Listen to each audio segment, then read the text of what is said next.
पिपान पाप नो कीजिए पुण्य किया 100 बार लिया किसी का दे दिए तो दिया हजारों बार। ये पावन भूमि हमारी पीपा भगत में અને આયા બાપુના સાનિધ્યમાં આપણે બેહાસીએ જાદુ એટલું બધું આપણે પણ અહીંયા તો આપણે દર્શનનો લાવો લેવાનો છે આ તો સમદર છે ખાલી બે કડી સંત જો મળે છે આપણા મલખમાં નથી જેમ કોઈ કદી નવ કેજો સંત જો મળે છે આપણા મલખમાં નથી જેમ કોઈ કદી નવ કેજો પીપા ભગત તો આજના દૂર છે જોવું હોય તો પીપા વાવચા દૂર છે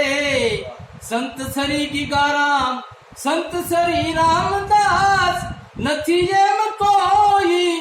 કદી નવ કેજો સંત જો મળે છે આપણા મલખમાં નથી જેમ કોઈ કદી નવ કેજો નથી જેમ કોઈ કદી નવ કેજો।